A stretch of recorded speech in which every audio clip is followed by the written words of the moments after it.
So, there comes a time in every woman's life when the house gets too quiet. No slamming doors, no laughter from the hallway, no voice calling, "Mom, where's my blue shirt?" Just silence. And you realize the noise you once thought was chaos was really love in disguise. My name's Martha Hill, and I live in Maplewood, Pennsylvania, the kind of small town that still smells of apple pie in the fall and fresh rain in the spring. Everyone knows everyone, and the past never really stays buried here. I sit by my kitchen window most mornings, sipping coffee and listening to the world go by. The maple trees outside are turning gold again, just like they did that year everything changed.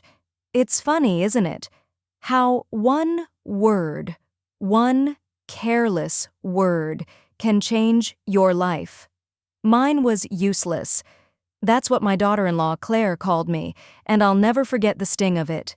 But life has a way of spinning its wheel, because the woman who once called me useless now works for me. When I was younger, life was simple. Hard, but simple. I married my high school sweetheart, John Hill, when I was 21. We didn't have much, but what we had was built with love and calloused hands. We ran a little hardware store right off Main Street. You could smell sawdust and coffee the moment you walked in. John used to say, "Honey, you can't fix people, but you can always fix a door." And somehow, that made sense back then. When Daniel was born, our only child, I thought my heart couldn't hold so much joy. He had his father's eyes, curious and gentle, and my stubbornness, which showed up every time he refused to go to bed before finishing a Lego tower. Oh, that boy could build anything.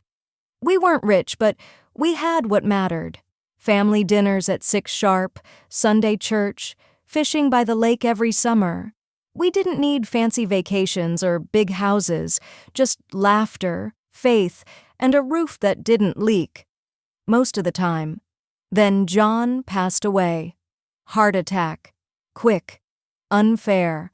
One moment we were making dinner plans, and the next I was holding his wedding ring in my hand, wondering how to breathe without him.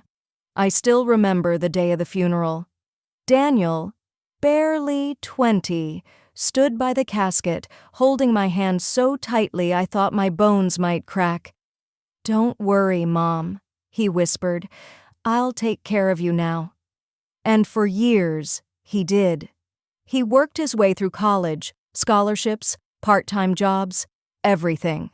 I took extra shifts cleaning offices just to send him a few dollars each month. Every envelope I mailed him had a little note.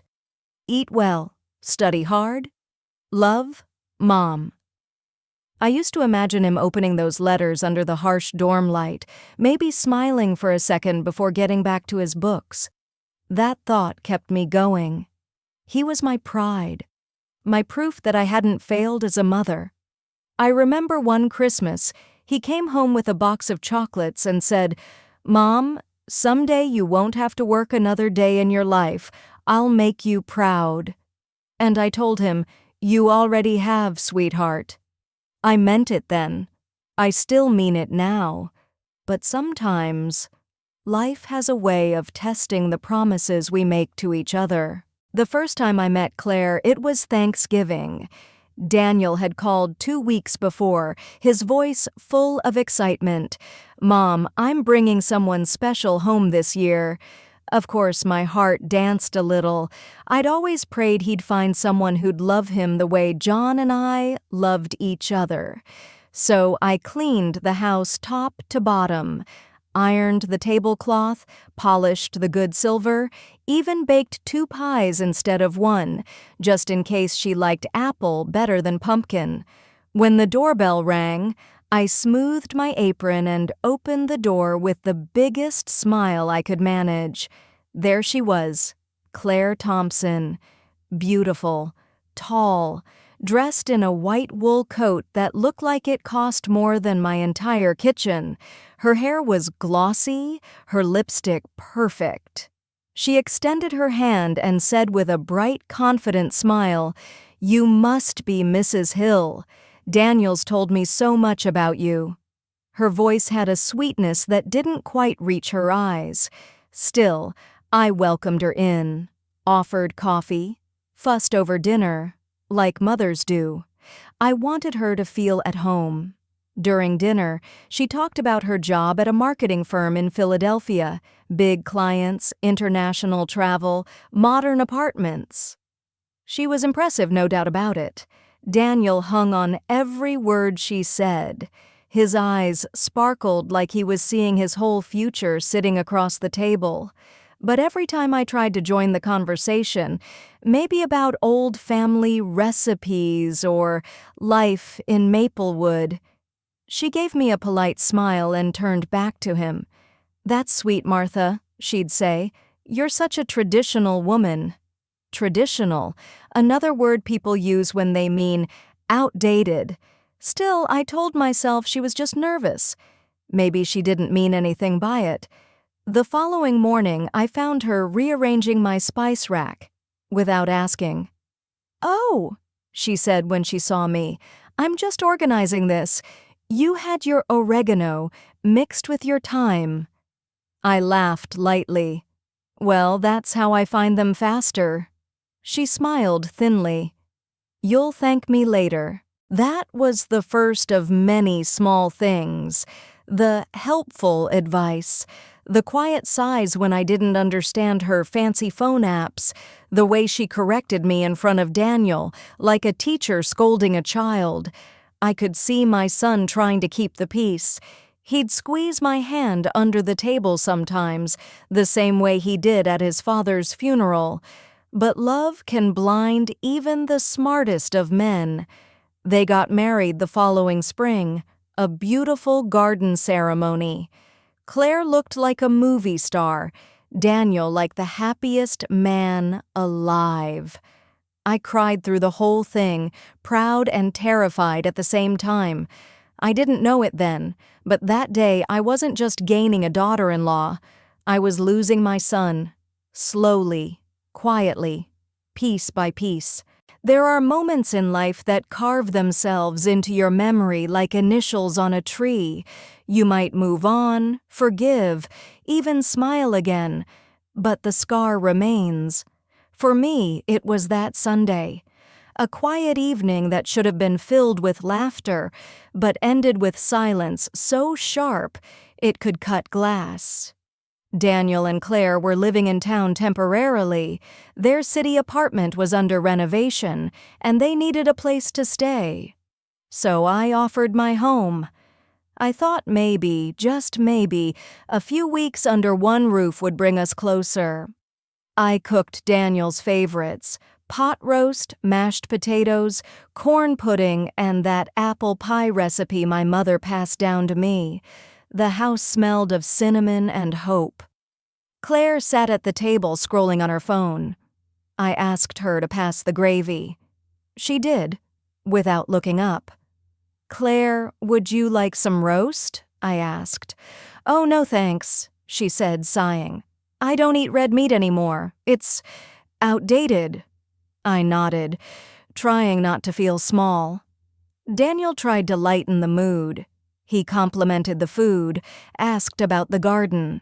But Claire was restless, tapping her nails, checking messages, sipping wine like she wished she were somewhere else.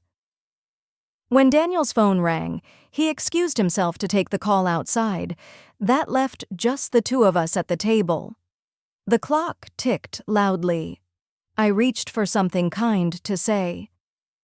"I was thinking," I began softly, "maybe I could help you with the move next week. I've got some old boxes." She didn't look up.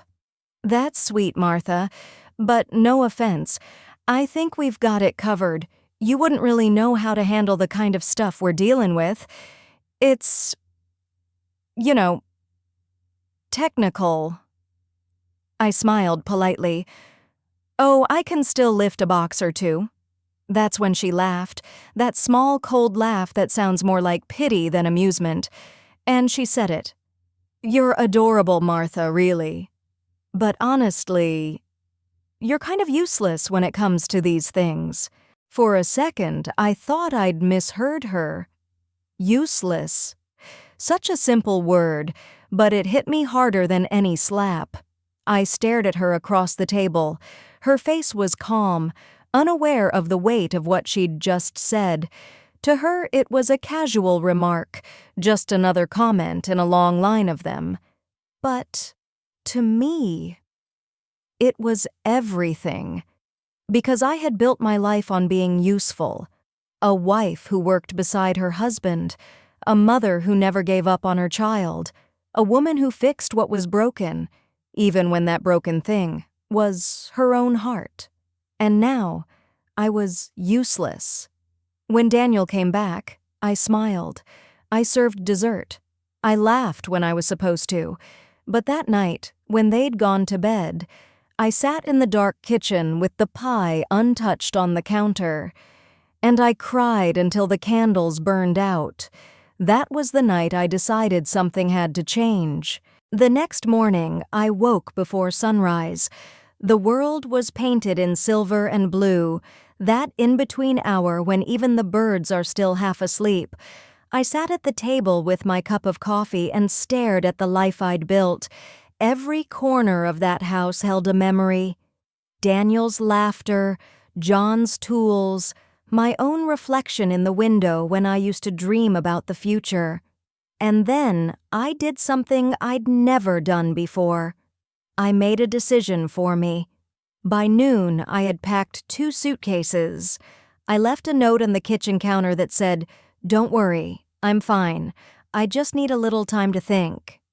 I rented a tiny cottage near the lake, an old place with creaky floors and a wild garden out back. It smelled of pine and dust, but, to me, it was freedom. For the first few weeks, I didn't know what to do with myself. I cleaned. I rearranged. I stared at the lake until the colors changed with the day.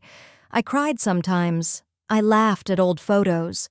But mostly I tried to remember who Martha Hill was before she was anyone's wife or mother, and slowly, she came back to me.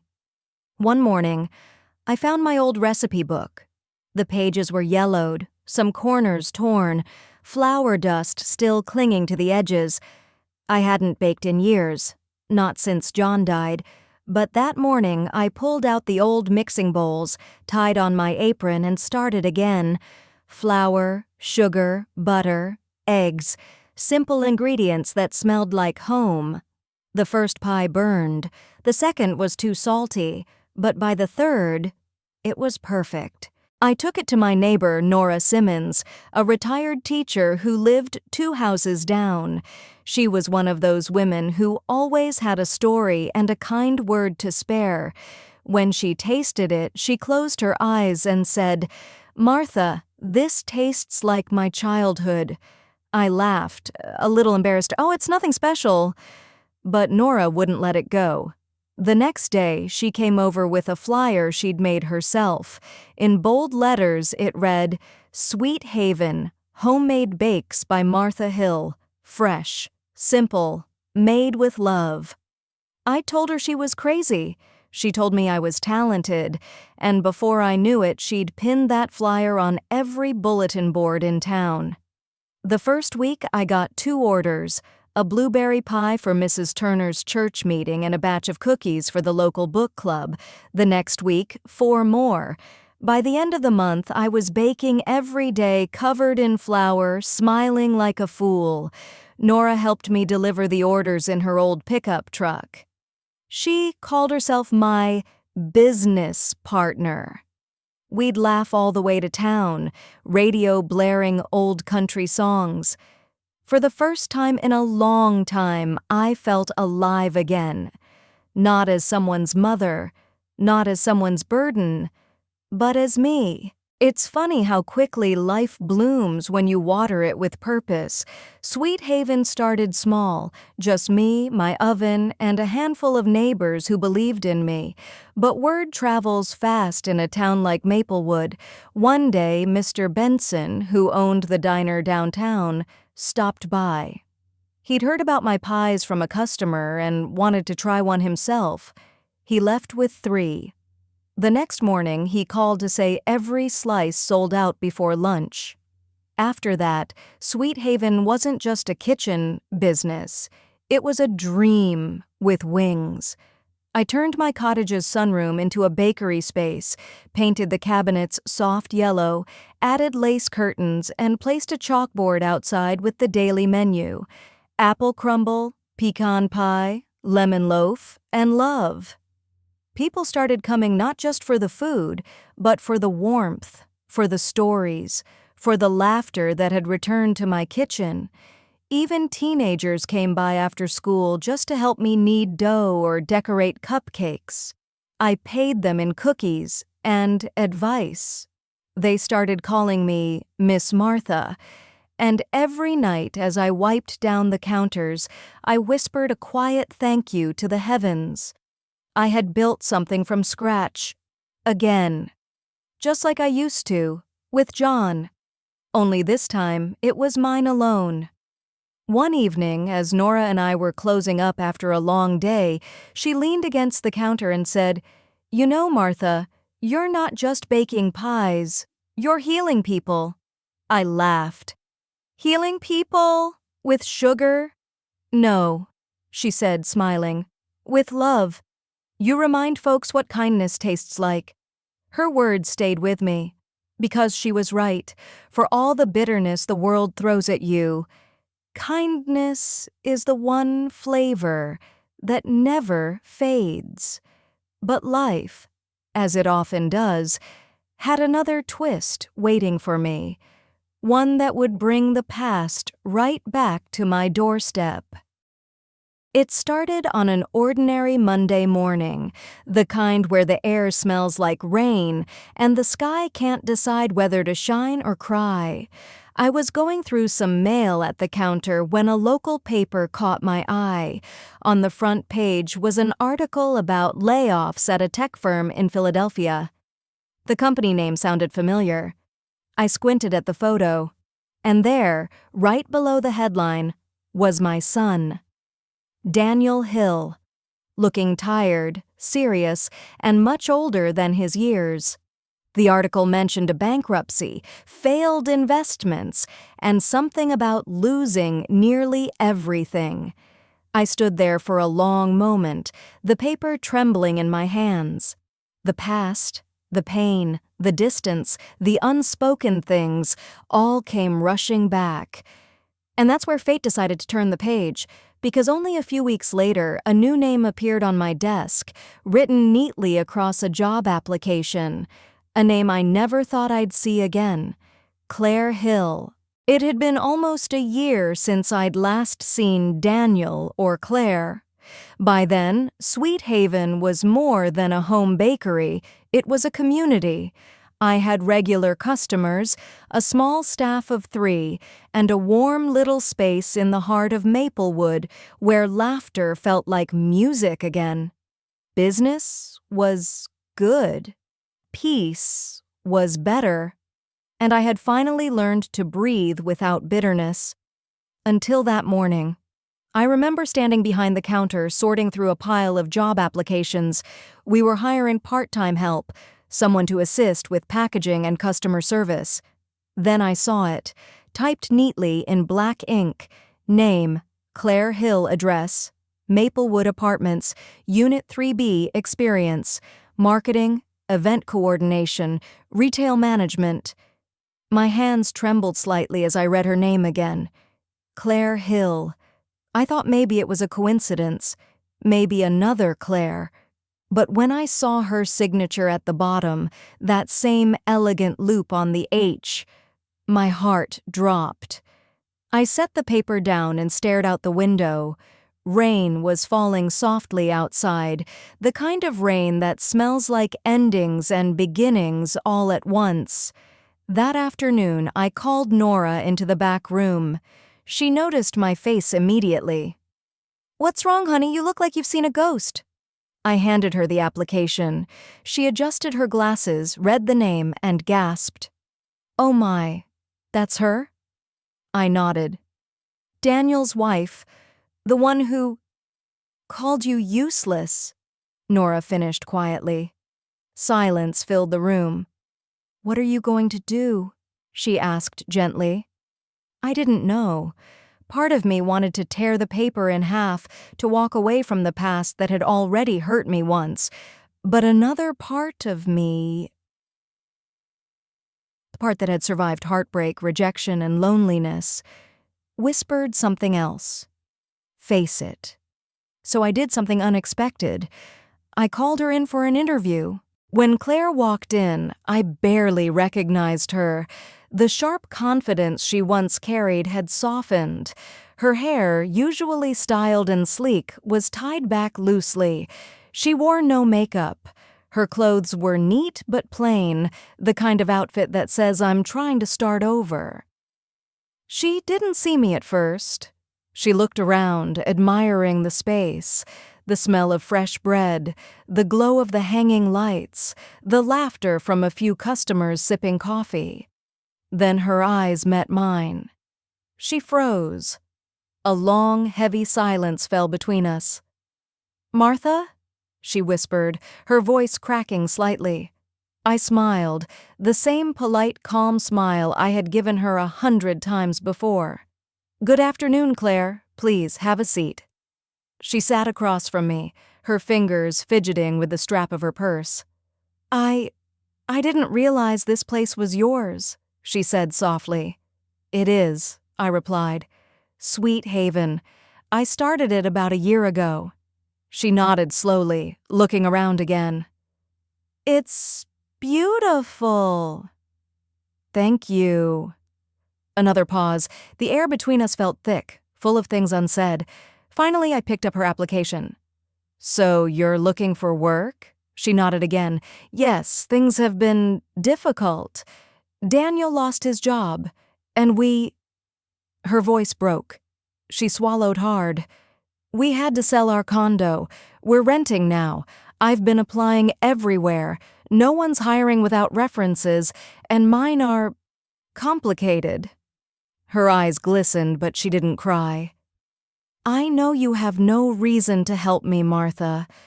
After the way I treated you, I wouldn't blame you if you threw me out." Her honesty caught me off guard. I thought about that night at the dinner table. Her laughter, her words, and for a moment I felt the sting again.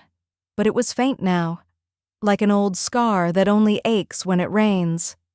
"Claire," I said gently, "do you remember what you called me that night?" She closed her eyes. "Yes, I do, and I regret it every single day." The bakery was quiet. Even the clock on the wall seemed to hold its breath. Then I said something that surprised us both. "You can start Monday." Her eyes widened. "What? You're serious?" "Yes, but there are rules. You'll start like everyone else. Cleaning, serving, helping with orders, no special treatment. You'll earn your way up, fair and square." Tears filled her eyes now, real and unguarded. I don't know what to say." "Then don't," I replied softly. "Just show me who you can be now." She nodded, tears slipping down her cheeks, and in that moment I realized something profound. Forgiveness doesn't always come with words. Sometimes it comes with work. The first few weeks were awkward, to say the least. Claire worked quietly, avoiding eye contact at first. She cleaned tables, packed boxes, and took orders with shaky politeness. I treated her like any other employee, no more, no less. But inside, I watched her carefully. Not with anger, with curiosity. She was different. Gone was the woman who sneered at my cooking and scrolled through dinner conversations. This Claire was humble, tired, human. Sometimes I'd catch her staring at the Sweet Haven sign with a mix of admiration and regret. One afternoon I found her wiping the counter long after closing. I told her she could go home, but she shook her head. "I don't have much to go home to," she said quietly.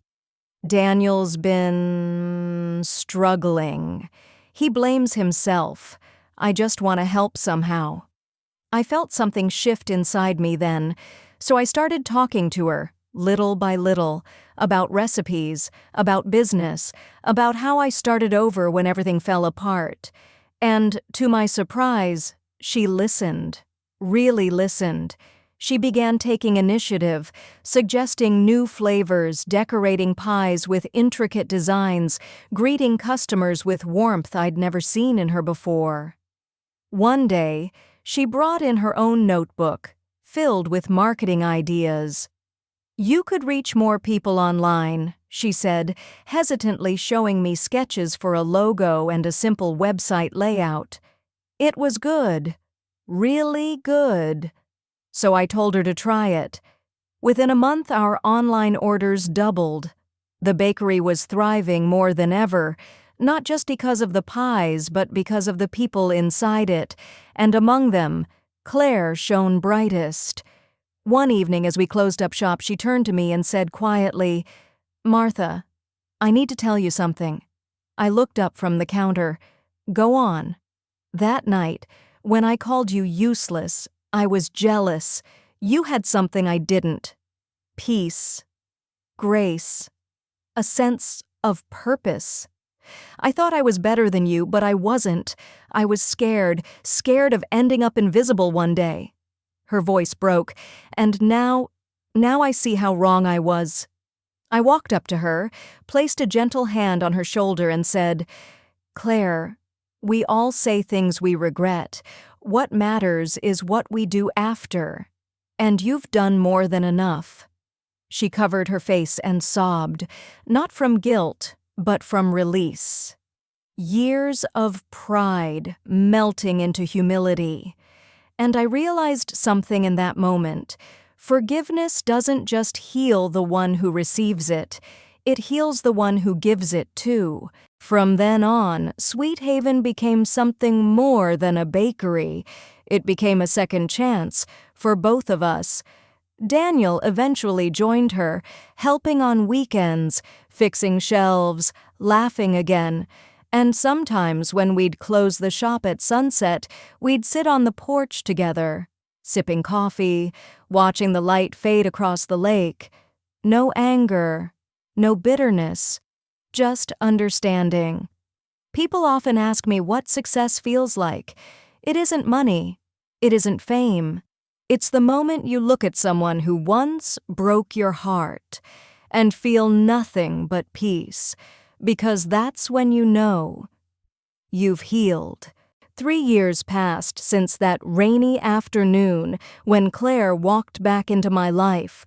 3 years of pies and coffee, of laughter and healing, of second chances given and taken.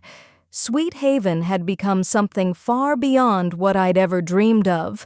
We'd expanded to a second location, added catering services, and even partnered with the local high school for baking classes.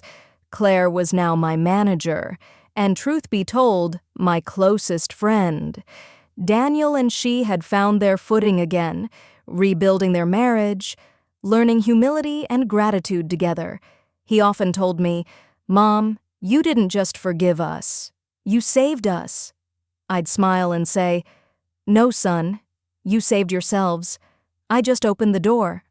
Life had become peaceful again, simple, sweet, and steady, like the smell of cinnamon rolls in the morning. Until one day a letter came in the mail. The envelope was cream-colored, the handwriting neat and formal. I frowned. I hadn't dealt with lawyers since John's estate years ago. When I opened it, the words nearly took my breath away. "Dear Mrs. Hill, we are finalizing the delayed estate matters of your late husband, John Hill.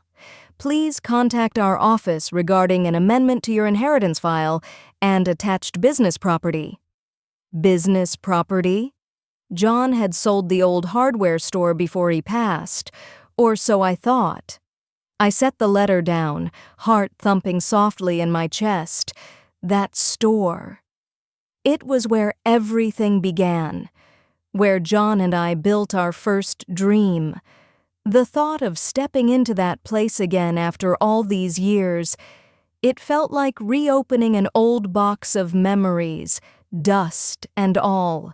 The building stood exactly where I remembered. Faded brick, cracked windows, the old Hills Hardware sign hanging crookedly. But there was something different now. A small "For Lease" sign taped to the front. Inside, the place smelled of wood and nostalgia. Dust danced in the shafts of sunlight coming through the blinds. It felt like stepping back into time.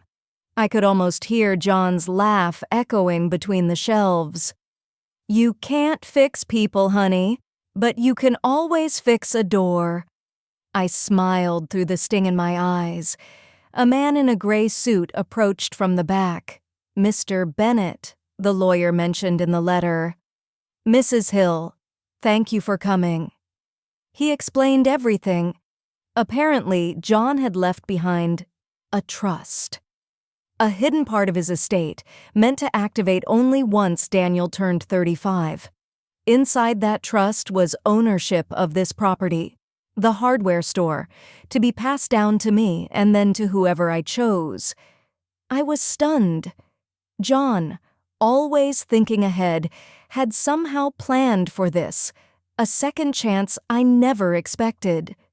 You may choose to keep it, sell it, or assign it to a family beneficiary, Mr. Bennett said. I nodded slowly, a thought already forming in my heart. That evening, I gathered Daniel and Claire at the bakery after closing. The sun was setting outside, painting the windows in warm gold. I placed the letter on the counter between us.